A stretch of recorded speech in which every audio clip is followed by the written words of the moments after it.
नमस्कार. अर्थार्थ वेलच्या या नव्या यूट्यूब चॅनलमध्ये आपलं स्वागत. आर्थिक साक्षरतेवरती भाष्य करणारं असं हे चॅनल आहे. अर्थवेद असं या कार्यक्रमाचं नाव आहे आणि अर्थार्थ वेल्थ मॅनेजमेंटची ही संकल्पना आहे. आणि या कार्यक्रमाचे प्रायोजक आहेत कॉस्मॉस कोऑपरेटिव्ह बँक लिमिटेड.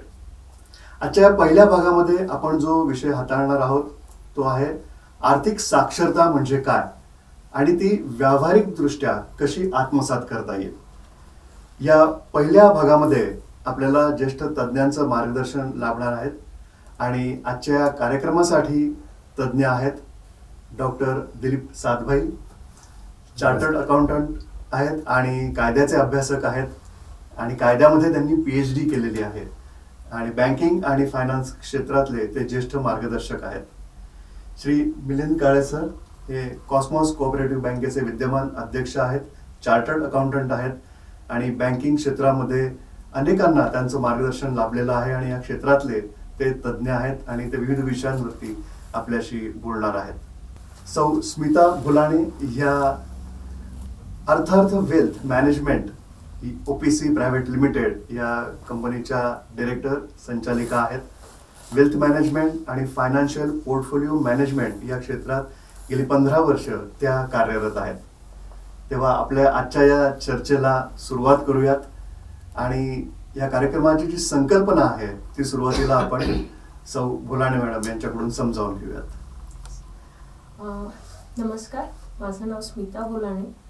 ह्या कार्यक्रमाची संकल्पना अर्थार्थ वेल्थ ह्या कंपनी कडनं जेव्हा आम्ही आणण्याचा प्रयत्न केला त्याच्या पाठीमागे एक सर्वसाधारण हेतू असा आहे की लेमॅनपासनं middle class, upper lower class ह्या लोकांपर्यंत ही कन्सेप्ट जी आहे ही लोकांपर्यंत, सर्वसाधारण लोकांपर्यंत खूप अजूनपर्यंत पोचलेली नाहीये की इन्व्हेस्टमेंट काय असतं, बँकिंग काय असतं, गुंतवणूक एक्झॅक्टली कुठे करायला पाहिजे, त्याचं टॅक्सेशन काय असतं. खूप नवीन नवीन शब्द आम्हाला लक्षात यायला लागले की कॅपिटल गेन काय असतात, लॉंग टर्म गेन काय असतात, फंड्स कसे असतात.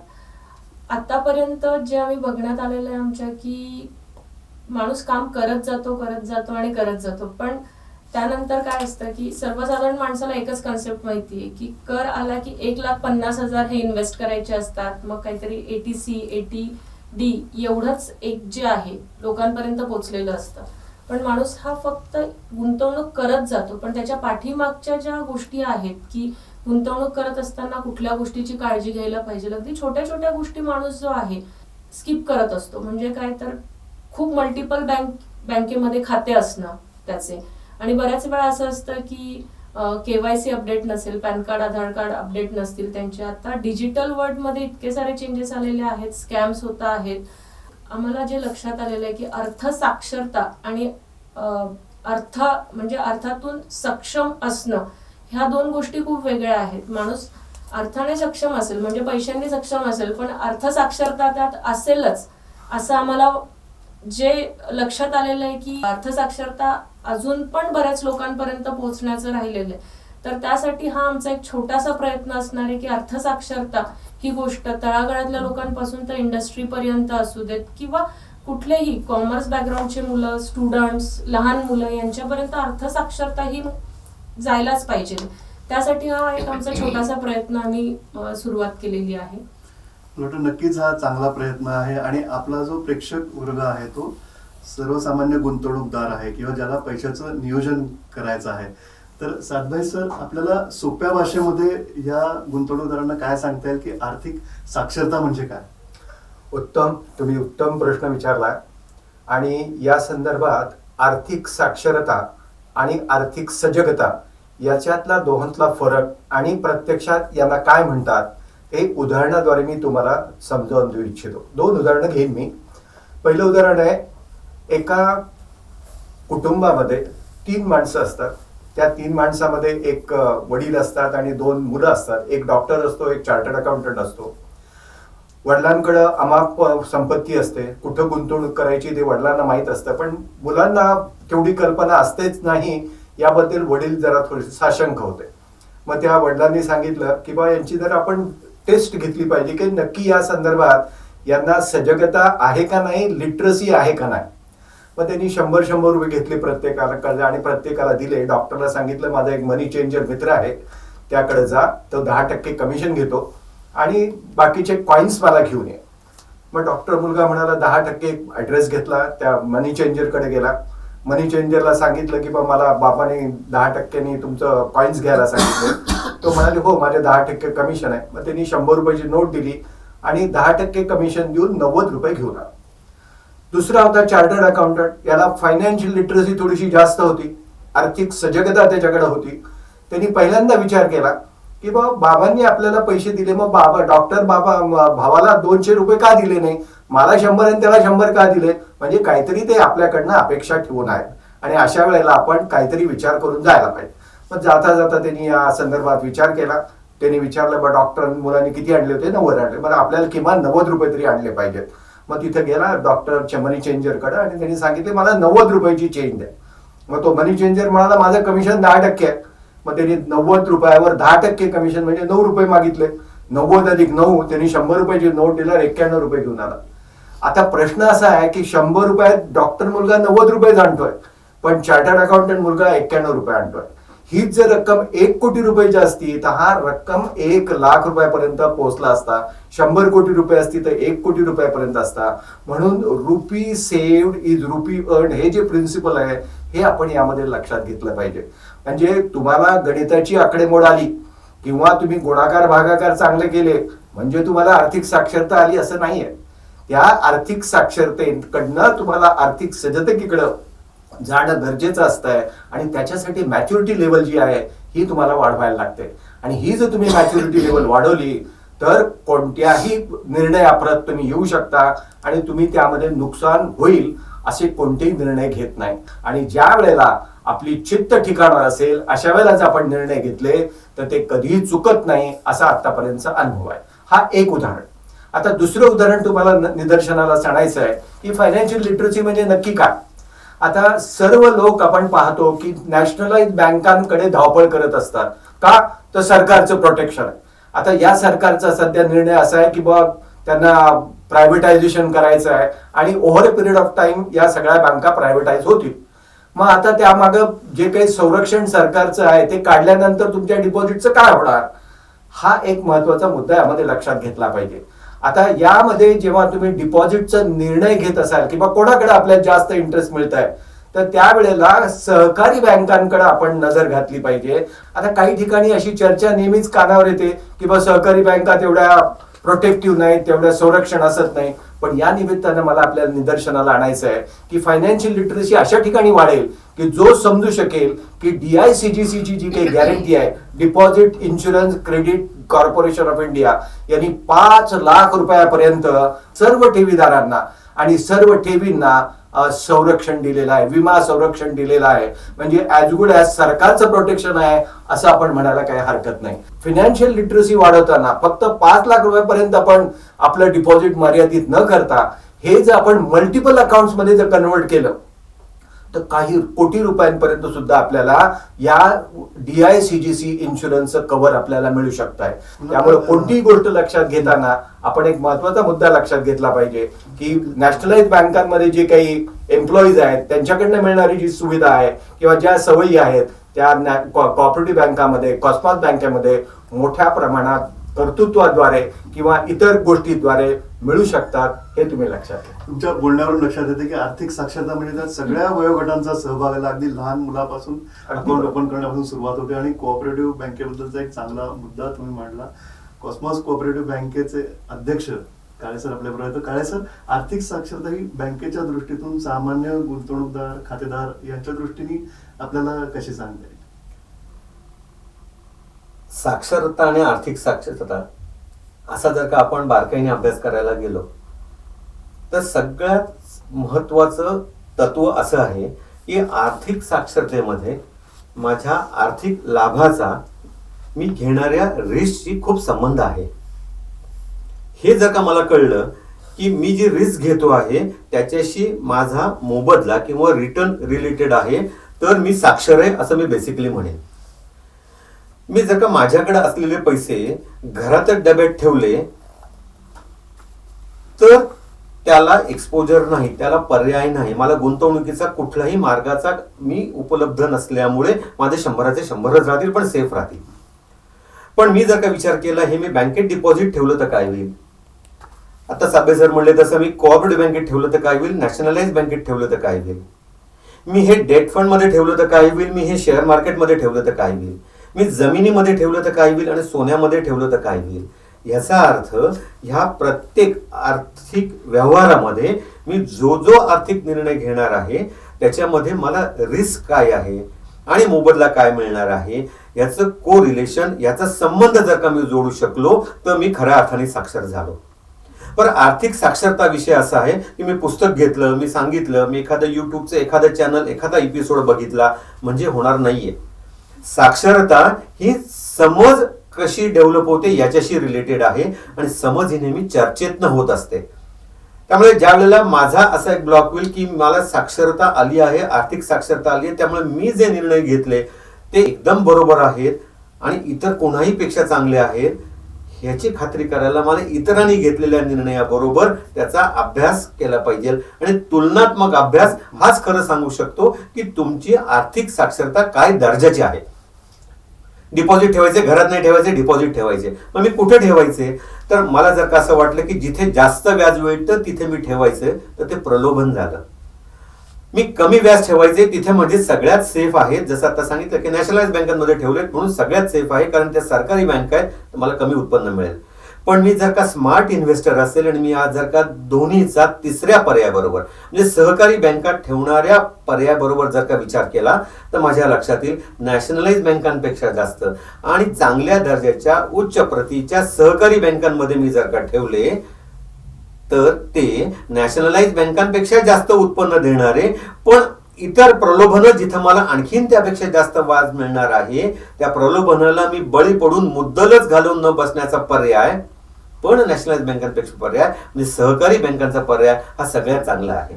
मला सांगा की जर का एखाद्याने नॅशनलाइज बँकेमध्ये स्टेट बँकेमध्ये पैसे ठेवले आणि एखाद्याने सहकारी बँकांमध्ये की ज्या नामवंत आहेत ज्या ह्या नॅशनलाइज कमर्शियल बँकांबरोबर ट्रीट केल्या जातात म्हणजे आरबीआयच्या दृष्टीने त्यांची नियमावली ही सारखीच असते अशा टियर 4 की ज्याच्यामध्ये कॉस्मस बँक येते या टियर 4 बँकांमध्ये ठेवलेले पैसे हे 4,99,999 दोन्ही ठिकाणी जर का तितकेच इन्शुर्ड असतील आणि तितकेच परत येण्याची जर का शक्यता असेल तर मी आता साबळे सर अर्धा म्हणले मी तर म्हणतो 1% फरकाने मी जर का तो निर्णय घेतला नाही तुलनात्मक अभ्यास केला नाही तर मी 1% नुकसान हे मी कायमचं करणार आहे.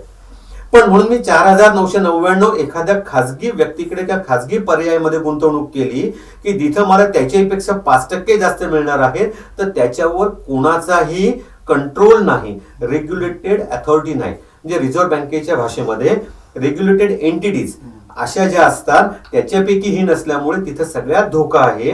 माझा पैसा परतच येणार नाही तर जास्त प्रलोभन मला का, हा तारतम्य राखणं, हा अभ्यास करणं, तुलनात्मक अभ्यास करणं आणि आपण केलेल्या अभ्यासाशी इतरांबरोबर चर्चा करणं म्हणजे परिपक्वता येणं, आर्थिक साक्षरता येणं असं मी म्हणेन. उरलेल्या विषयांमध्ये आपण इन्व्हेस्टमेंट सांगत नाही, दडवून ठेवतो, सांगतो कदाचित मी 2 नंबरचं गोल्ड खरेदी केलं तर सांगणार नाही की माझ्या घरात 1 किलो सोनं आहे पण माझ्याकडे एफडी आहे आणि रिसीट आहे, मी ह्या बँकांमध्ये 5-5 लाख 10 बँकात गुंतवलेत चांगल्या, तर मी काही सांगायला गैर करत नाहीये. मी असं सांगितल्यामुळे मला दुसरा एखादा व्यक्ती असं सांगेल अरे ह्याच्यापेक्षा हाही पर्याय ओपन आहे, कदाचित त्याचे इनपुट्स त्याचं ज्ञान मला उपयोग होईल किंवा मी त्याला सांगेन अरे ह्याच्याही पेक्षा हा पर्याय आहे. म्हणजे दोघांचा परिपूर्ण अभ्यास होणं, एकमेकांमध्ये चर्चा करणं हे ही आर्थिक साक्षरता समृद्ध करण्याची आपण जी मोहीम या चॅनलने घेतली आहे ते मला असं वाटतं की अशा खुल्या चर्चांचं जर का आयोजन झालं आणि त्याच्यामध्ये चांगले चांगले उपक्रम आपण डेमॉन्स्ट्रेट केले आणि मी योग्य कसा आणि मी अयोग्य कसा याच्यावर चर्चा केली तर त्याची मुळं आणखीन मजबूत होतील, त्या विषयाची समज वाढायला आणखीन क्लिअरिटी येईल आणि ही समज वाढणं आर्थिक गुंतवणुकींची मी केलेली गुंतवणूक मला परत मिळण्याची शक्यता, मला आवश्यक त्या वेळेला आवश्यक असेल त्या वेळेला परत मिळण्याची शक्यता आणि त्याच्याही मॅक्झिमम मोबदला अशा 4 निकषावर आधारित असते. आणि ह्या 4 निकषांची वेगवेगळी परम्युटेशन कॉम्बिनेशन वेगवेगळे पर्याय असतात. ही ज्याला समजेल आणि हे तुलनात्मक अभ्यास जो करेल तो आर्थिक साक्षर मनुष्य झाला. आणि आर्थिक साक्षर मनुष्य घडण्याची प्रोसेस जी आहे ही कंटिन्युअस आहे असं माझं म्हणणं आहे. माझी आर्थिक साक्षरता, मी ज्या वर्षी 39 वर्षापूर्वी चार्टर्ड अकाउंटंट झालो तेव्हा माझी आर्थिक साक्षरता वेगळी होती. माझी 10 वर्षापूर्वीची वेगळी आहे, आताची वेगळी आहे. याला दोन कारणं, माझी एक समज, माझी प्रगल्भता वाढणं आणि त्याचबरोबर माझ्या आयुष्यातल्यानुसार त्याचे पर्याय बदलत जाणं. मी 40व्या वर्षी मला आर्थिक साक्षरता होती पण तो माझ्याबरोबरचा करेक्ट पर्याय नसेल, पण 50व्या वर्षी हा पर्याय आहे, 60व्या वर्षी हा आहे की जो त्या वर्षी नव्हता, हेही समजणं, हे वयोमानाने समजत जाणं, हाही त्याच्यातला एक भाग आहे. त्यामुळे आर्थिक साक्षरता आणि आर्थिक गुंतवणुकीचे पर्याय 30 वर्षाच्या माणसाला आणि 60 वर्षाच्या माणसाला एकसारखे कधीच असणार नाही. तर त्याच्यातल्या उरलेले जे मी निकष सांगितले, पॅरामीटर सांगितले, त्याच्या आधारावर ही समज येत जाणं आणि ते आपण सगळ्यांना समजावून सांगणं, म्हणजे आपल्या अवतीभोवतीचे सगळे साक्षर करून येणं आणि आर्थिक समृद्धी येणं. आणि दुसऱ्याची आर्थिक समृद्धी याच्यामध्ये तुमचं काहीही जात नसतं, तुम्ही आर्थिक समृद्ध होत असता डायरेक्टली इनडायरेक्टली. असा हा प्रचार प्रसार ह्या युट्यूबच्या माध्यमातून जर का झाला तर मला असं वाटतं की ज्याचा सगळ्याचा हेतू आपल्याला साध्य होईल आणि सर्व लोक साक्षर जर का झाली तर अनसेफ पैसे, अनसेफ गुंतवणुकी आणि इतर बोकाळलेल्या लोकांना, अशा लोकांवर हात मारून पैसे ग्रॅब करणं, पळवणं, चोरणं, ही जी आहे हे थांबेल. ते जर का झालं तर लोक साक्षर झाली आणि लोक साक्षर झाली तर ते थांबेल. असं हे एकमेकांवर अवलंबून आहे. नक्कीच. आपण म्हणता त्याप्रमाणे ही कंटिन्युअस प्रोसेस आहे. स्वतः साक्षर व्हायचं, इतरांनाही साक्षर करायचं आणि तोच या कार्यक्रमामागचा मला वाटतं हेतू आहे, ज्यात आपण वेगवेगळे विषय हाताळणार आहोत. मॅडम, आपली जी कंपनी आहे अर्थार्थ वेल्थ मॅनेजमेंट, ती गुंतवणूकदारांना मार्गदर्शन करते. तर या आर्थिक साक्षरतेबाबत गुंतवणूकदारांना तुम्ही काय सांगाल? सर, हे बघा, आता आम्ही म्हणण्याचा उद्देश हा आहे की आर्थिक साक्षरता जी काही आणतोय, जसं सरांनी खूप सारे उदाहरणं दिले, सातबाई सरांनी खूप सारे उदाहरणं दिले, की माणसाकडे पैसा असला म्हणजे तो आर्थिक साक्षर आहेच असं काही नाही. ठीक आहे. आर्थिक साक्षरतेसाठी आता मी जिथे लहानपणी आम्हाला एक असायचं की पिगी बँक जी म्हणतो त्याला आम्ही मराठीत म्हणायचो गल्ला. ठीक आहे. त्याच्यामध्ये आम्हाला काहीतरी पैसे दिले जायचे आणि आम्ही त्याच्यामध्ये ते टाकायचो. ओके. 5-6 रुपये 10 रुपये तयार झाले की घरातले म्हणायचे तुमचे पैसे आलेले आहेत, आता ते तुम्ही कसेही खर्च करा त्याच्यामध्ये. तर ही कन्सेप्ट जी आहे आर्थिक साक्षरता, ही एकतर रुजवावी लागते. ठीक आहे. रुजवत असताना एक लक्षात येतं की तुम्ही किती रुजवताय, त्याच्यानंतर तुम्हाला गेन काय होतोय. पण या व्हेरियस काइंड ऑफ कन्सेप्ट जेव्हा लहानपणापासून आतापर्यंत आम्ही बघत गेलेलो आहे की आता एक कन्सेप्ट आली आरडी, दुसरी कन्सेप्ट आली एफडी, त्यानंतर ह्या झाल्या ट्रेडिशनल कन्सेप्ट. त्यात मग ह्या ट्रेडिशनल कन्सेप्ट बघत असताना अचानक एक बलून आला म्युच्युअल फंड त्यामध्ये, की ज्या म्युच्युअल फंड आल्यानंतर मार्केट बऱ्यापैकी, म्हणजे आता बँकिंग असेल किंवा अदर इन्व्हेस्टमेंट इन्स्टिट्यूट्स असतील, तर त्यामध्ये काय घडायला लागलं की ते फक्त इन्स्टिट्यूट किंवा बँक्स राहायला लागले आणि ते फक्त ऑपरेशनल राहायला लागले. लोकांना बँक काय वाटायला लागलं की इथून SIP जायला पाहिजे, इथून EMI जायला पाहिजे, इथून आमचे लोन्सचे हप्ते जायला पाहिजे, आणि बँकेने मात्र याच्यात की आमच्या सेव्हिंग्स एवढाच असणार पण आम्ही लोन मात्र तुमच्याकडनं भरपूर मोठे घेणार त्या ठिकाणी. मग FDs जसं आता फंड्स यायला सुरुवात झाली, बॉन्ड्स यायला सुरुवात झाली, बँकेतले सगळे पैसे तिकडे पार्क व्हायला सुरुवात झाली हळूहळू. मग आता हे पार्क होत असताना आमचं जे अनालिसिस सुरू झालं त्या ठिकाणी की मार्केट की गॅरंटीड, तर त्यामध्ये 2 क्राऊड तयार झाले, रादर 3 क्राऊड तयार झाले. त्यामध्ये एक सिनियर सिटीजन क्राऊड तयार झाला, एक IT पीपल्सचा क्राऊड तयार झाला आणि एक त्याच्या व्यतिरिक्त गव्हर्नमेंट सेगमेंट तयार झाला. त्यामध्ये 2 क्राऊड असे होते की जे गॅरंटेड इन्व्हेस्टमेंटकडे त्यांचा कल जास्त दिसला, तो होता एक सिनियर सिटीजनचा आणि गव्हर्नमेंटचा, की 1% कमी मिळालं चालेल पण आम्ही सिक्युअर इन्व्हेस्टमेंट्सकडे फोकस करू. त्यात तिसरा क्राऊड असा आला आमच्याकडे की जो IT पीपल्स असतील किंवा कंपनी, कॉर्पोरेट म्हणूया आपण त्यांच्यामध्ये, की ज्यामध्ये तुम्हाला की 12%, 14%, 15% आम्हाला रिटर्न्स त्यामध्ये मिळतात. मग रिटर्न्स मिळत असताना बऱ्याच वेळा हे लक्षात यायला लागलं की आतापर्यंत आपण ट्रेडिशनल इन्व्हेस्टमेंट्सवर फोकस केला, जसं LIC आहे, SBI आहे, HDFC आहे, यांचे काही प्लॅन्स यायला सुरुवात झाले. मग FDs आहेत त्या ठिकाणी, काही ठिकाणी टॅक्स फ्री रिटर्न्स किंवा मॅच्युरिटी आपण त्यांना म्हणू, की त्या मॅच्युरिटी टॅक्स फ्री होत्या. त्यानंतर काही ठिकाणी टॅक्सेबल होत्या.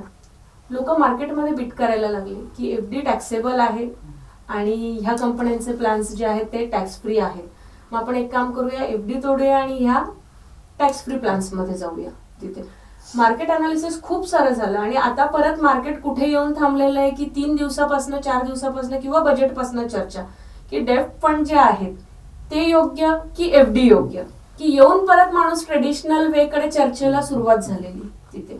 मग ट्रेडिशनल वे कडे जातोच आहे, तर मग त्या ठिकाणी अभ्यासपूर्वक जायला का नको? अजून पण बराचसा क्राऊड जो आहे, जे आपण म्हणतोय की एक वाक्य आम्ही तुम्हाला आधीच सांगितलं, अर्थसाक्षरता की अर्थसक्षम. सक्षम आहे पण साक्षर नाही. तिथे बरेचसे लोक आहेत की आमच्याकडे पैसा आहे पण तो आम्ही सेव्हिंग्सलाच ठेवणार, तो गुंतवणार नाही. मग तो वाढणार कुठे? त्या याच्यामध्ये गुंतवणुकीचे पर्याय खूप सारे आहेत मार्केटमध्ये, पण त्याचा जर तुम्ही अभ्यास केला नाही तर ते गुंतवणूक शक्य नाही. जे रिटर्न्स तुम्ही एक्सपेक्ट करतायत मार्केटमध्ये, ते रिटर्न्स येणं शक्य नाही. आज आपण म्हणतोय की FD ला 5%, 6% हे रिटर्न्स आहेत, मग त्याच्यावरचे टॅक्स, TDS या सगळ्या गोष्टी. पण मार्केटमध्ये जेव्हा आपण बघायला जातोय की बँकांकडे, कन्सल्टंटकडे खूप सारे वेरियस ऑप्शन्स तयार झाले, पण तुमची बसण्याची तयारी नाहीये लोकांसोबत. कन्सल्टंट आता जसं आहे की आम्ही म्हटलं IT पीपल्स, ते काय करतायत की ऍप येत आहे, ऍप मध्ये कुठलं तरी इन्व्हेस्टमेंट, बाबा मार्केटमध्ये हा फंड चांगला ग्रो करतो आहे तर मग तुम्ही यात इन्व्हेस्ट करा, त्याची व्हॅल्यू आजची ही आहे. पण सर्वसाधारण माणूस जो आहे की जो 500 रुपये रिकरिंगला टाकतोय, 2000 रुपये त्याचं काहीतरी वेगळ्या इन्व्हेस्टमेंट चाललेलं आहे, ग्रोसरीचा एक हिशोब आहे, जो एक कॅल्क्युलेशन असतो इन्व्हेस्टमेंटचा, तो न करता आपण काय करतो, ऍपवर पैसे इन्व्हेस्ट करतो, पण त्याचं मॉनिटरिंग कोणी करत नाही. बेसिकली इन्व्हेस्टमेंट ही गोष्ट अशी आहे की त्याचं मॉनिटरिंग होणं खूप गरजेचं आहे. आज जर आपण बघितलं की उच्च शिक्षित लोक खूप चांगल्या चांगल्या पोझिशनला आहेत, जसं सर आहेत की सरांनी खूप साऱ्या गोष्टींमध्ये अभ्यास केलेला आहे, सरांचे आर्टिकल्स येतात, सर आहेत की कॉस्मॉसमध्ये आहेत, सरांचं एक डेझिग्नेशन आहे त्या ठिकाणी.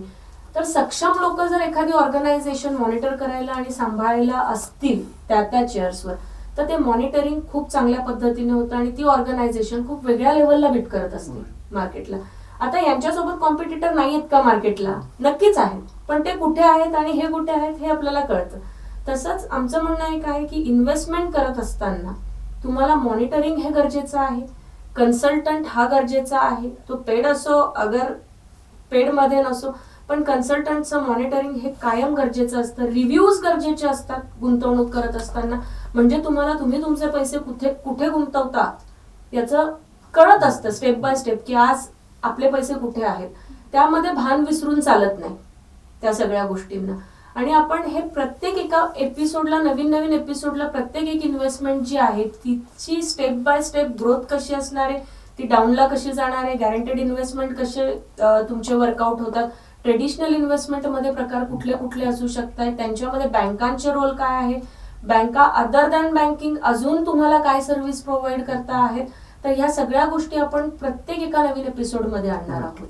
रेसिडेन्शियल आणि कमर्शियल प्रॉपर्टीवर अर्थसहाय्य, प्रॉपर्टी मॉर्गेज लोन व्याजदर फक्त 9.25%, टर्म लोन आणि ओव्हरड्राफ्ट स्वरूपात उपलब्ध. अधिक माहिती करता नजीकच्या शाखेशी किंवा टोल फ्री नंबर 1800-233-0234 यावर संपर्क साधा. अटी लागू. कॉस्मॉस कोऑपरेटिव्ह बँक, जीवन करा समृद्ध. असेच वेगवेगळे विषय आपण हाताळणार आहोत. आणि आत्ताचा एक ताजा विषय असा की नवीन जी कर रचना आहे, कर प्रणाली आहे, त्याच्यामध्ये काय बदल होणार आहेत आणि कुठल्या सवलती लोकांना सोडाव्या लागणार आहेत? हा अतिशय ज्वलंत प्रश्न आहे. जुनी कर प्रणाली चांगली का नवी कर प्रणाली चांगली, यावर मोठ्या प्रमाणामध्ये डिबेट सुरू आहे. तुम्हाला कल्पना असेलच की 2019 साली प्रत्यक्ष कर संहिता ड्राफ्ट करण्यासाठी एक पार्लमेंटनी कमिटी नेमली होती आणि त्या कमिटीने जो रिपोर्ट सादर केला आहे त्या रिपोर्टच्या आधारे ही नवीन कर प्रणाली अस्तित्वात आली आहे. यामध्ये no deduction, no exemption, no concession असे एकंदर 3 कॅटेगरी खाली ही नवीन कर प्रणाली येणार आहे. त्यामुळे आता प्रश्न असा निर्माण होणार आहे की मग डिडक्शन्सच नाहीत, एक्झम्पशन्स नाहीत किंवा कन्सेशनच नाही, तर मग रिटर्न भरताना काय प्रॉब्लेम आहे? रिटर्न भरताना प्रॉब्लेम येणार नाही, पण प्रत्यक्षात त्याच्यावरचा कर भरताना मोठा प्रॉब्लेम येणार आहे. आणि म्हणून कदाचित 109 एक्झम्पशन्स आणि 39 डिडक्शन या नवीन प्रत्यक्ष कर संहितामध्ये समाविष्ट करण्यात आलेले नव्हते. आता यामुळे मोठ्या प्रमाणामध्ये हल्लकल्लोळ उडू शकतो. त्यामुळे 2024च्या इलेक्शन पर्यंत अशा प्रकारची कोणती नवीन कर प्रणाली एक्झम्पशन विरहित किंवा डिडक्शन्स विरहित येईल असं वाटत नाही, कारण हे सर्व मुद्दे डिबेटेबल आहेत. आपल्याकडे सामाजिक सुरक्षा व्यवस्था नाही, ज्यांनी 25-25 वर्षाचे काही इन्शुरन्स प्रीमियम हप्ते पक्के केले आहेत, ज्यांनी 15-15 वर्षाची पीपीएफचे हप्ते पक्का केले आहेत, अशा लोकांना जर मध्येच तुम्ही सांगितलं की बा आता तुम्हाला एक्झामिशन मिळणार नाही, तर त्यांची अवस्था काय होईल? आणि प्रत्यक्षात जे आज काही लोक जे इन्व्हेस्टमेंट करून टॅक्स वाचवत आहेत, या सगळ्यांना टॅक्स भरायला लागणार आहे. जर ते 30% गटवारीत असतील आणि 1 लाखाची इन्व्हेस्टमेंट करत असतील, त्यांना 30,000 रुपये ऍडिशनल भरायला लागतील. 2 लाख असतील तर 60,000, 3 लाख असतील तर 90,000, 5 लाख असतील तर 1.5 लाख रुपये प्रत्येक करदात्याला हे पैसे भरायला लागणार आहेत. आणि हे भरणं करदात्याच्या दृष्टीने काही फायद्याचं आहे असं मला तरी मुळीच वाटत नाही. त्यामुळे ही नवीन कर प्रणाली प्रत्यक्षात अस्तित्वात येईल का, हा एक मोठा डिबेटेबल पॉइंट आहे. त्यात डेट फंड हा महत्वाचा मुद्दा असणार आहे, तर त्याच्याबद्दल काय सांगते? चालू वर्षी तुम्हाला कल्पना आहे 2023 मध्ये जे अंदाजपत्रक त्याला 123 अमेंडमेंट्स केल्या होत्या, आणि त्यात 123 अमेंडमेंट कमी म्हणून का काय, आता परवा जे फायनान्स बिल आपल्या लोकसभेमध्ये मंजूर झालं, त्यामध्ये 65 आणखीन अमेंडमेंट्स या सरकारने पुरवणी योजना म्हणून सादर करून मंजूर करून घेतल्या आहेत. आणि त्यामध्ये एक अतिशय ऑब्जेक्शनेबल, ज्याला आपण म्हणू किंवा कॉमन माणसाच्या दृष्टीने योग्य नसणारा जो निर्णय आहे, तो डेट फंड त्यांनी long term capital gain totally काढून टाकलेला आहे. म्हणजे पूर्वी कसं व्हायचं, 3 प्रकारचे कॅपिटल गेन यामध्ये होते. 12 महिन्याच्या आतले विक्री खरेदी असेल तर ते शेअरच्या संदर्भात होतं, 24 महिन्याच्या आत आणि वर असेल तर ती इमोबल प्रॉपर्टीच्या संदर्भात होतं, आणि 36 महिन्याचा जो कालावधी होता हा डेट फंडाच्या संदर्भात होता. 36 महिन्याच्या वर जर तुम्ही विकले तर तुम्हाला 2 प्रकारचे बेनिफिट्स त्याच्यात मिळत होते. तुम्हाला जर इंडेक्सेशन तुम्ही वापरलं तर 20% दराने, आणि इंडेक्सेशन वापरलं नाही तर 10% दराने कर लागत होता. आता या नवीन बदलामुळे असा बदल होईल की लॉंग टर्म कॅपिटल गेन ही संकल्पनाच या डेट फंडातनं गेल्यामुळं ते आता शॉर्ट टर्म गेन धरलं जाईल. आणि शॉर्ट टर्म गेन धरलं की करदाता ज्या गटवारीमध्ये आहे, म्हणजे 10%च्या गटवारीमध्ये असेल तर त्याला 10% कर लागेल, 20%च्या गटवारीमध्ये असेल तर 20% लागेल, 30%च्या गटवारीमध्ये असेल तर 30% दराने आता त्याला टॅक्स भरावा लागणार आहे. आणि यामुळं कोणतेही करदाते डेट फंडावर एवढं लांब थांबून एवढा कर भरायला तयार असतील असं मला तरी मुळीच वाटत नाही. पण हा निर्णय बँकांच्या दृष्टीने एक वरदान आहे असं म्हणायला काही हरकत नाही. एक्झिट आणि एंट्री लोड हा जो काही डेट फंडाच्या संदर्भात असतो, तो डेट फंडाच्या आपल्या तुमच्या फिक्स डिपॉझिटच्या संदर्भात असू शकत नाही. मेंटेनन्स फंड परत असतो की तिथला जो डेट फंड मॉनिटर करण्यासाठी जो काही खर्च होतो, हा खर्च शेवटी त्या युनिट होल्डर कडनंच काढून घेतला जातो. तो खर्च या तुमच्या फिक्स डिपॉझिट मध्ये वाचत असल्यामुळं जे काही ओव्हरऑल रिटर्न्स तुम्हाला फिक्स डिपॉझिट मध्ये जे मिळतील ते या डेट फंडापेक्षा नक्की जास्त असतील असं आता म्हणायला काही हरकत नाही. कारण कर निश्चिती जी झाली आहे त्यामुळं किती कर बसणार आहे आता आपल्याला समजलं आहे, आणि त्यामुळं बँकांमधले डिपॉझिट आता फायदेशीर ठरतील हे सांगायला कोणा अर्थतज्ञाची गरज आहे असं मला तरी वाटत नाही. काय सर, जसं सातभाई सर म्हणतात त्याप्रमाणे बँकिंग क्षेत्रावरती काय परिणाम होईल, विशेषतः एफडी आरडी याच्यामध्ये काही बदल होतील का, वाढ होईल का? गेल्या काही दिवसामध्ये आपण बघतो की डेट फंडच्या मधून मिळणाऱ्या उत्पन्नाचं टॅक्सेशनची पद्धती बदलली असल्यामुळे डेट फंड हे एफडीच्या साधारणपणे बरोबर जातील असं म्हणलं जायला लागलं. हे खरं आहे, पण त्यातला एक दुसरं अँगल असं आहे की खरंच हे सगळे डेट फंड, हे सगळे फंड असलेली गुंतवणूक ही बँकांकडे डिपॉझिटमध्ये कन्व्हर्ट होईल का? मला स्वतःला बँकर म्हणून त्यामध्ये खूप साशंकता आहे. कारण डेट फंडच्या जरी टॅक्सेशन हा angle at par with FD आणि एफडी वरच्या इन्कमशी आला असेल, याचा अर्थ दोन्ही मधून मिळणारं उत्पन्न, निव्वळ उत्पन्न हे त्या माणसाच्या 10-20-30% टॅक्स लायबिलिटी प्रमाणे तेवढंच फिक्स आहे. ही एक पॅरिटी किंवा एक सारखापणा जरी आला असेल तरी प्रत्यक्षात मला 2 वेगळे प्रॉडक्ट आहेत हे समजत जर का असेल तर मी कदाचित अशा मोठ्या प्रमाणात शिफ्ट करणार नाही. डिपॉझिट घेतलं तर डिपॉझिट मला 8 दिवसाकरता करता येतं, मला 1 वर्ष 4 महिने, 1 वर्ष 2 महिने करता येतं. तर ह्याच्यामध्ये खूप सारी बंधनं आहेत. कारण डिपॉझिट जे आहे ते मोडता येतं, ते प्री मॅच्युअर करता येतं, पण त्याच्यामध्ये मला अपेक्षित असलेलं ठरवून दिलेलं उत्पन्न हे त्याच्यापेक्षा 3 वर्षाच्या ऐवजी मी 2 वर्ष 10 महिन्यांनी मोडलं तर त्याच्यात मला मिळणारं उत्पन्न हे वेगळं असतं. आणि हे फिक्स असतं.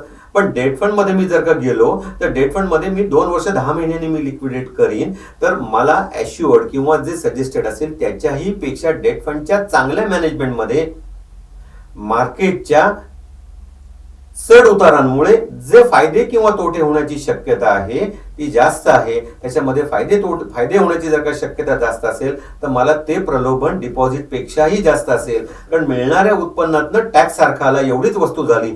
पण मला जर का मी मगाशी सुरुवातीला सांगितल्याप्रमाणे मला मोह, मला असलेल्या रिस्क टेकिंग ॲबिलिटी, ते माझं वय, ह्या दृष्टीने मला जर का ते जास्त चांगलं वाटत असेल तर मी डेट फंड मध्येच कंटिन्यू होईल. फक्त मला कालपर्यंत मिळणारा बेनिफिट गेला असे मी माझ्या मनाची समजूत काढेन, पण मी डेट फंड सगळे मोडून मी बँकांकडे जाईल असं होणार नाही. कारण हे दोन्ही प्रॉडक्टच वेगळे. मी जर का फिक्स डिपॉझिट म्हटलं तर त्याच्यावर मला पैसे घेता येतात, पैसे मोडता येतात, लोन घेता येतं. अगदी आजकाल 95-99% पर्यंत आणि 0.5% कमी जास्त फरकाने सुद्धा मला कर्ज मिळतं. डेट फंड मध्ये ते मिळतं, ते मिळत नाही. पण डेट फंड मध्ये मला प्राइस राईज किंवा एकंदर आता आपण बघतो की गेल्या 1 वर्ष 1.5 वर्षामध्ये व्याजदर खूप वाढले. त्याच्यामुळे ह्या डेट फंड ज्याच्यात गुंतवणूक करतात त्या ज्या सिक्युरिटीज आहेत त्याच्या व्हॅल्यू खूप कमी जास्त झाले, त्यात नुकसान झालंय. हे व्याजदर जसे खाली येतील तसे त्याच्यामध्ये फायदे व्हायला लागतील. पण हे जे फायदे तोट्याचं चक्र आहे व्याजदराशी आधारित, ते ज्याची रिस्क घ्यायची तयारी आहे त्याला ते डेट फंड मध्ये मिळणार आहे, ते बँकांच्या एफडी मध्ये मिळणार नाही. त्यामुळे त्याला ज्याची चटक लागलेली आहे, जो त्या रस्त्याने जाणारा मनुष्य आहे, तो ह्या बाजूने येणार नाही. पण एक सर्टन्टी 2 वर्षाकरता 3 वर्षाकरता लॉक इन पिरियड सकट मी जर का जाणार होतो आणि मला त्याच्यावर 60% मिळणार असेल तर बँकेचे 60% मला जास्त बरे राहतील, कारण का ते लिक्विडेबल आहे, त्याच्यावर लोन घेणं शक्य आहे आणि त्याला मला टॅक्सेशनची क्लॅरिटी आहे. वेरज मार्केट रिस्क जी आहे कमी होण्याची, मी जसं म्हणतो मला वाढेल तशी मला ही रिस्क आहे की ते माझे कमी होऊ शकतात. तर कदाचित माझा प्रेफरन्स त्याचं टॅक्सेशन ऍट पार आल्यामुळे माझा काही भाग हा मी दुसऱ्या गुंतवणुकीमध्ये म्हणजे बँक डिपॉझिटकडे वळता करीन अशी शक्यता नक्की वाढलेली आहे. त्याचं मार्केटिंग आम्ही बँकर लोक कसं करतो हे आता याचं संधी आहे, ही मार्केटची प्रत्येक संधी असते. असं मार्केटचे तेव्हा मार्केट खेळणारे ते चालवतात, आम्ही आता हे कसं चालवतो याच्यावर अवलंबून आहे. पण मगाशी जसं आपण म्हणलो की जे वयस्कर लोक आहेत आणि जे अशा प्रकारे काही गुंतवत होते किंवा ज्या इन्स्टिट्यूशन आहेत ते गुंतवत होते, तर त्यांना आमचा सांगण्याचा पर्याय हा जास्त चांगला राहील. आणि मग व्याजाशी रिलेटेड उत्पन्नाचं सायकल जे आहे ते आम्ही म्हणून तिथे डेली बेसिसवर होतं, ऑप्शनल होतं. पण इथं व्याजाची फ्रिक्वेन्सी ही वर्षभरानंतर नक्की तुम्हाला इव्हॅल्युएट करता येईल, ती पारखता येईल, त्याचा जोखीम तुम्हाला घ्यायची की नाही ठरवता येईल. त्यामुळे तिथं जाण्यापेक्षा तुम्ही इथं या, हे आम्हाला सांगायला सोपं आहे आणि यांना मार्केटिंग ऍडव्हान्टेज म्हणून आम्ही नक्की घेणार.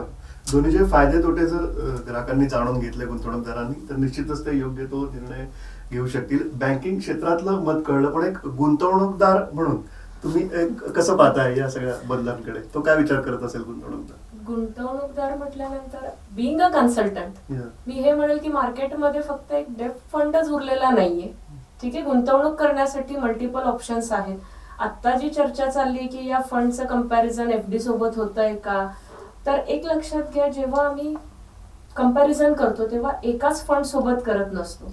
तेव्हा भरपूर साऱ्या गोष्टी आहेत की फक्त डेफ्टला गॅरंटेड आहे की मार्केट रिलेटेड आहे किंवा एफडीला गॅरंटेड आहे, मग किती टक्के आहे, मग त्याच्या को रिलेट जर केला किंवा रिलेटेड प्रोडक्ट्स कुठले आहेत ते पण जर बघितले तर जरा एक फोकस आपला चेंज होतो मार्केटमधला. आता काय झालेलं आहे की हा फोकस जेव्हा डेफ्ट फंडवर आलेला आहे तर त्या ठिकाणी काय झालेलं आहे की सगळ्या लोकांची चलबिचल सुरू झाली की मग आता या फंडवर ती गोष्ट आली आहे, मग बाकीच्या गोष्टींवर येणार का त्याच्यात. मग सरकार जर हाच एक मार्ग म्हणजे फंडिंग रिलेटेड जर विषय बघितला, म्युच्युअल फंड, डेफ्ट फंड किंवा कुठलेही फंड, तर गव्हर्नमेंट एक एक गोष्ट कशी चेंज करते, टॅक्सेशन मध्ये कशी आणते, कर सवलती ज्या ठिकाणी दिलेल्या होत्या त्या काढण्यात येत आहेत त्या.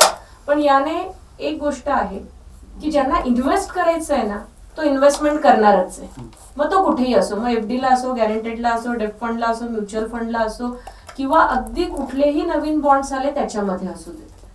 कारण आपण म्हणतोय ना की पैसा ही गोष्ट अशी जी अकाउंटला ठेवून चालणार नाही.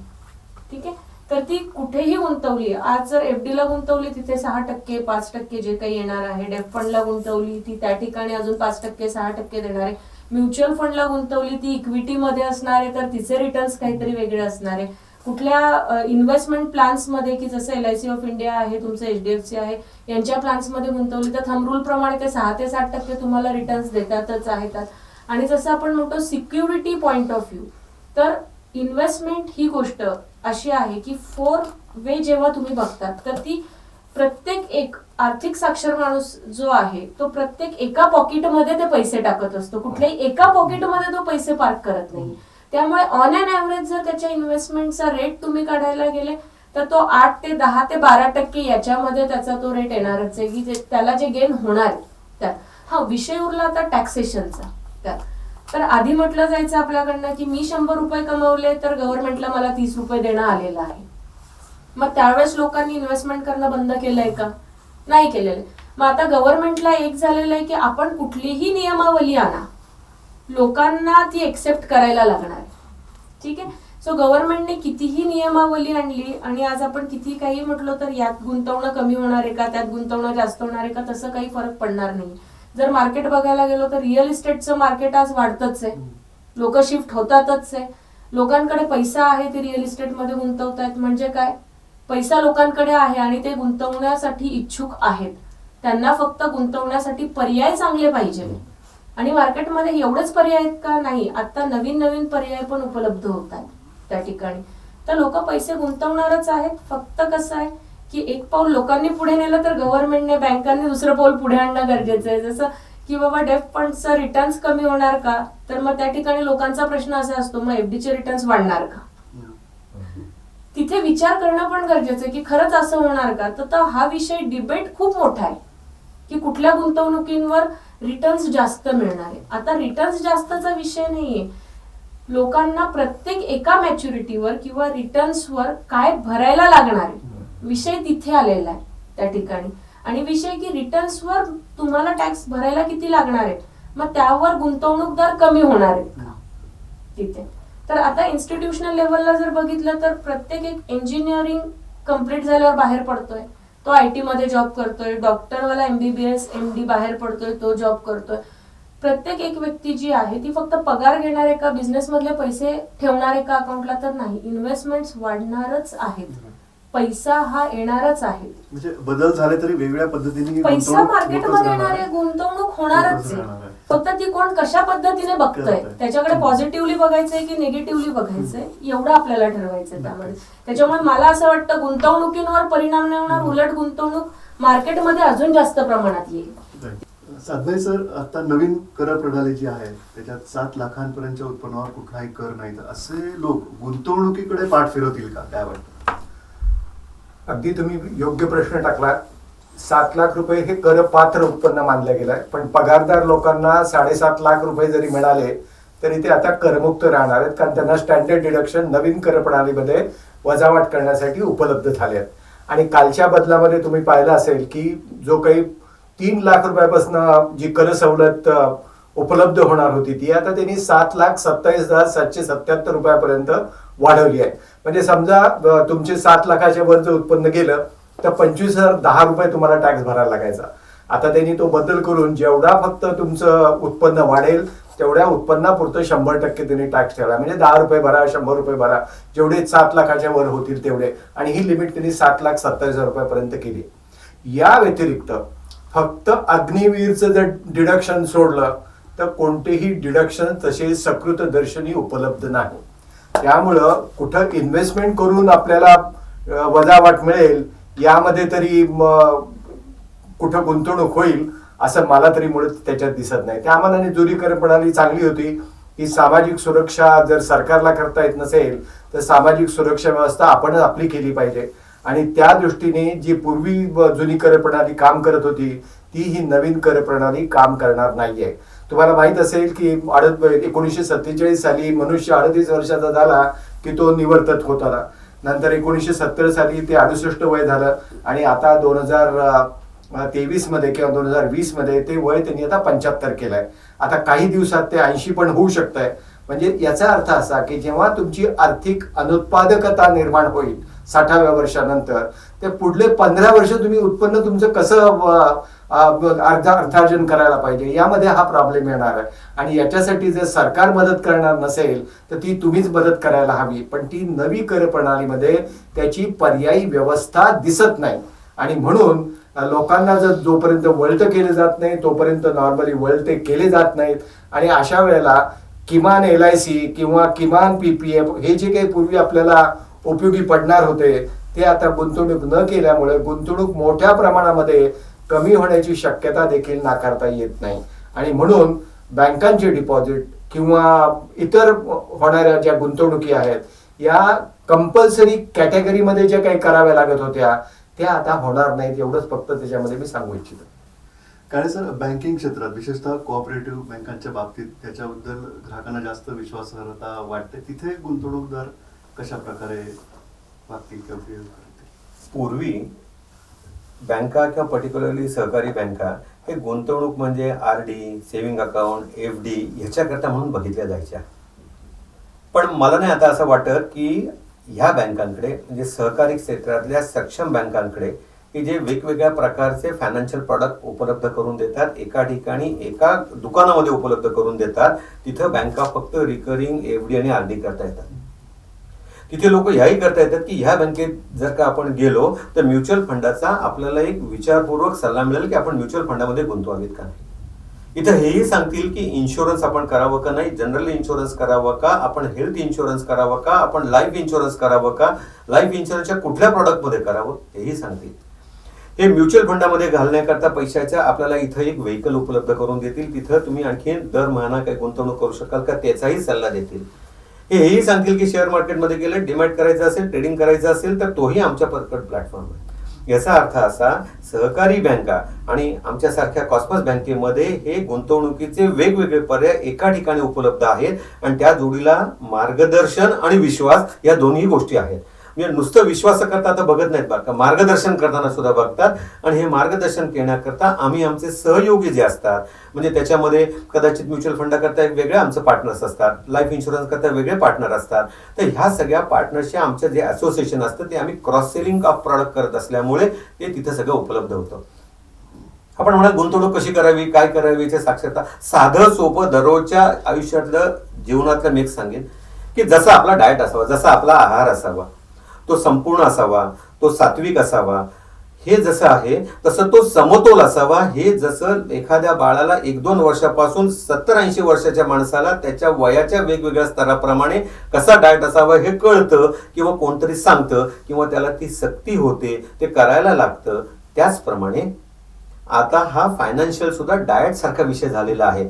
दुधाचा आहार खूप चांगला म्हणून मी नुसतं दूध पिन का, फळाहार चांगला आहे म्हणून मी फक्त फळं खाईन का, ताजी फळं, किंवा सुकामेवा खूप चांगला असतो म्हणून मी सुकामेवा खाईन का, मी फक्त भाकरी खाईन का, मी नुसता फक्त भात खाईन का. नाही तर मला कोशिंबीर पाहिजे. कोशिंबीरीत काही वेगळ्या गोष्टी आहेत, भातात वेगळ्या आहेत, भाकरीत वेगळ्या आहेत, मला भाजीमध्ये वेगळ्या आहेत, पालेभाजी वेगळ्या आहेत आणि साधी भाजी वेगळ्या आहेत. हे जर का मला माझ्या जीवनाला जगण्याकरता म्हणून असणाऱ्या आहाराचा समतोल आणि संपूर्ण असा जर का विचार मी करत असेल तर माझ्या गुंतवणुकी सुद्धा अशाच आहेत. मग मला त्याच्यामध्ये ताक पाहिजे, मला दूध पाहिजे, मला दही पाहिजे.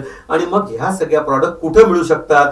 संपूर्ण सात्विक आहार आणि परिपूर्ण माझं पोट भरणं आणि माझं आयुष्य समृद्ध होणं हे कुठं मिळेल? तर हे कॉस्मॉस सारख्या ज्या बँका आहेत की जिथं आम्ही म्हणतो जीवन करा समृद्ध, तसं जीवन समृद्ध करण्याकरता गुंतवणुकीचा सर्व सल्ला, फक्त सल्ला नाही पर्याय आणि तिथं प्रत्यक्ष कृती करण्याची जिथं जिथं सेंटर्स असतील ती आपल्या आर्थिक गरजा भागवायला, आर्थिक सक्षम करायला, आर्थिक साक्षरता वाढवायला उपयोगी पडतील. त्यामुळे जेवणाच्या हवामानाच्या बदलानुसार, वयाच्या बदलानुसार जसा आहारात बदल करायला लागतो तसा आहारात बदल होतील, गुंतवणुकीचे प्रकार बदलतील, पण विश्वासार्हता आणि बँका म्हणून सदैव लोक ह्याच बँकांकडे बघतील. निश्चित आपल्या सोप्या उदाहरणांवरून आपल्या गुंतवणूकदारांना आणि ग्राहकांना निश्चितच या सगळ्या गोष्टी आता समजल्या असतील, समजत असतील. आर्थिक साक्षरतेबद्दल आपण बोलतोय तर मार्गदर्शक हवाच आणि तो मार्गदर्शक आज बँकांच्या किंवा विशेषतः कोऑपरेटिव्ह बँकांच्या रूपाने उभा आहे आपल्याला काळे सरांच्या बोलण्यातून समजलं. आजच्या कार्यक्रमामध्ये या कार्यक्रमाची संकल्पना ज्यांची आहे त्या स्मिता मॅडमने पुन्हा विनंती करतो की आजच्या कार्यक्रमाचं फलित म्हणजे आज आपला गुंतवणूकदार कशा प्रकारे साक्षर झाला असेल या कार्यक्रमातून आणि त्याला काय मिळालं असेल. पहिले तर मी काळे सरांचं धन्यवाद करेल की काळे सरांनी विश्वासार्हता आमच्यावरही दाखवलेली आहे त्या ठिकाणी की कॉस्मॉस आणि अर्थार्थ वेल्थ हे जेव्हा एक नवीन रोपटं त्या ठिकाणी दिसतंय तर त्यामध्ये लोकांना खूप साऱ्या गोष्टी कळायला सुरुवात झालेली आहे किंवा काम सुरू केलेलं आहे. नवीन नवीन इन्व्हेस्टमेंटचे प्रकार कॉस्मॉसमध्ये कसे आहेत, ते कसे एक्सप्लेन होणार आहेत, ही मजा तर आपल्याला पुढच्या एपिसोडमध्ये तर नक्कीच येणार आहे. पण त्यासोबतच आपल्याला एक महत्वाची गोष्ट असते की घरात थोरा मोठ्यांचा हात जो लागतो, आशीर्वाद जो लागतो, तो या ठिकाणी आम्हाला उपलब्ध झालेला आहे आर्थिक साक्षरतामध्ये त्या ठिकाणी. आणि पहिल्याच एपिसोडमध्ये जे आपण बघितलेलं आहे की सातबाई सरांनी किंवा काळे सरांनी त्या ठिकाणी आपल्याला खूप महत्वाच्या गोष्टी सांगितलेल्या आहेत की नवीन कर प्रणाली कुठल्या पद्धतीने डिबेटमध्ये आहे. कॉस्मॉस बँक त्या ठिकाणी त्यांनी त्यांचं मत अगदी स्पष्ट आणि कणखरपणे मांडलेलं आहे. त्यानंतर आपण डेफ्ट फंड किंवा FD ह्या गोष्टींवरचा जो एक अभ्यास किंवा मार्केटमध्ये जे काही संभ्रम चाललेले आहेत त्या ठिकाणी आपण एक आज क्लिअरिटी देण्याचा प्रयत्न केलेला आहे तिथे की ते कसं वर्कआउट होत आहे त्या याच्यामध्ये.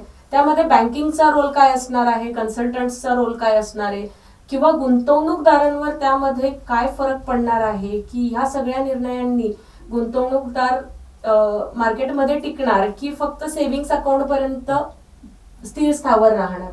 तर ह्या सगळ्या गोष्टींचा अभ्यास जो आहे आजच्या ह्या एपिसोडमध्ये मला असं वाटतंय की ऍटलिस्ट लोकांना खूप सरळ आणि साध्या भाषेमध्ये कळणार आहे तिथे. आणि आपला प्रयत्न हाच असणार आहे की सरळ, साध्या आणि सोप्या पद्धतीने हे लोकांपर्यंत आपल्याला कसं नेता येईल. कोऑपरेटिव्ह नवनवीन पद्धतीने जे काही आहे मार्केटमध्ये येण्याचा प्रयत्न करताय. हा एक छोटासा आमचा प्रयत्न आहे कॉस्मॉसचा आणि अर्थात वेल्थचा की मार्केटमध्ये बँकिंगचं नॉलेज तर लोकांना आहे, पण अदर दॅन बँकिंग पण आपण कसे पुढे जाऊ शकतोय मार्केटमध्ये. बँकिंगचा रोल जो आहे अदर दॅन बँकिंग मध्ये प्रोडक्ट्स काय काय येतात तिथे, कारण लोकांना तोही गैरसमज होता. बँकवाले FD सोडून म्युच्युअल फंड का विकतायत, हेल्थ इन्शुरन्स का विकतायत, मग बँकेमध्ये तसे तज्ज्ञ लोक बसलेले आहेत का ह्या सगळ्या गोष्टी देण्यासाठी. तर त्याचं उत्तर सरांनी स्वतःच दिलेलं आहे की तज्ज्ञ लोकांची टीमच त्या ठिकाणी असते, कुठलाही माणूस आणून तिथे बसवलेला नाहीये त्या ठिकाणी.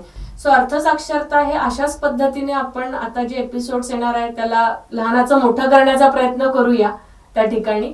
सो छोटे व्यापारी आणि उद्योजक यांच्याकरता अत्यंत किफायतशीर व्याजदर. कॉस्मॉस स्मॉल बिझनेस लोन व्याजदर फक्त 8.25%. कॅश क्रेडिट किंवा टर्म लोन स्वरूपात रुपये 1 कोटीपर्यंत कर्ज उपलब्ध. अधिक माहिती करता जवळच्या शाखेशी किंवा 1800-233-0234 या टोल फ्री नंबरवर संपर्क साधा. नियम व अटी लागू. कॉस्मॉस कोऑपरेटिव्ह बँक, जीवन करा समृद्ध. आणि आजच्या या कार्यक्रमामध्ये सहभागी झाल्याबद्दल आजच्या कार्यक्रमातले तज्ज्ञ आहेत डॉक्टर दिलीप सातबाई सर, अभिजित काळे सर यांचे आभार मानतो. स्मिता मॅडमचे पण मी आभार मानतो.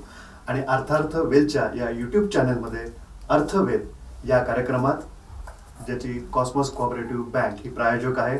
पुढच्या भागामध्ये आपण नक्की भेटूयात. तोपर्यंत धन्यवाद.